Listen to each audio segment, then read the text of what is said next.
আল্লাহ তাআলা বলেছেন কি যে কুল্লু নাফসিন যায়িকাতুল মাউত, প্রত্যেক মানুষই মৃত্যুর স্বাদ গ্রহণ করবে, প্রত্যেক আত্মা মৃত্যুর স্বাদ গ্রহণ করবে।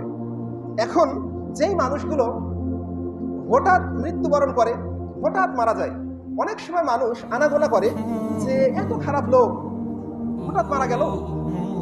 সে বোঝাতে চাচ্ছে যে এত খারাপ মানুষ হঠাৎ মারা গেল, এর ভাগ্যটা কত ভালো। না, হঠাৎ মৃত্যু কখনো ভালো হইতে পারে না। আল্লাহ রাসূল সাল্লাল্লাহু আলাইহি ওয়াসাল্লামের হাদিস থেকে প্রমাণিত, হঠাৎ মৃত্যুর চাইতে অসুস্থ থেকে কাতরাতে কাতরাতে মৃত্যুবরণ করা, হঠাৎ মৃত্যুর চাইতে এই মৃত্যু অনেক ভালো। কেন? যখন কোনো মানুষ হঠাৎ মৃত্যুবরণ করে, এই মানুষটা আল্লাহর কাছে ক্ষমা নিতে পারে না। হঠাৎ মৃত্যু, তার ভিতরে ঈমান আছে কিনা এটা সে নিজে বুঝতে পারে না। অথচ ঈমান না থাকা অবস্থায় যদি হঠাৎ মৃত্যু হয়ে যায়, আর মৃত্যুর আগে যে ফিতনা, এই ফিতনাটা এত বড় ফিতনা, একদিকে মালাইকাল মাউত এসে আপনার রূহটা কবজ করবে।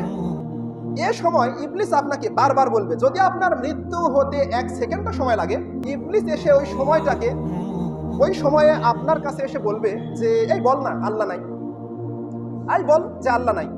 এখন যেই মানুষটা হঠাৎ মৃত্যুবরণ করলো, ওই মানুষটা ইবলিসের কথাকে প্রাধান্য দিয়ে সে বলল যে হ্যাঁ আসলে আল্লাহ নাই।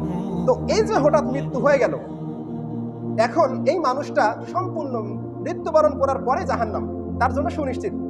আর যদি এই মানুষটা অসুখে কাতরাতে কাতরাতে, জ্বরে কাতরাতে কাতরাতে অনেক দিন যদি পড়ে থাকে, কিছু না হলেও যদি 5-7 দিন পড়ে থাকে, এই 5-7 দিনে অন্তত সে কিছু না হলেও 10 বার আল্লাহকে বলবে, আল্লাহ জীবনে যে অনেক গুনাহ করছি, আমার গুনাহগুলো তুমি ক্ষমা করো, আমাকে তুমি সুস্থতা দান করো, এরপর থেকে আমি আর কোনো খারাপ কাজে জড়াবো না। তো বলেন তো ভালো কোনটা? হঠাৎ মৃত্যু নাকি বিভিন্ন অসুখে জর্জরিত থেকে থেকে তারপরে মৃত্যু? এটাই ভালো। হঠাৎ মৃত্যু কখনো ভালো না।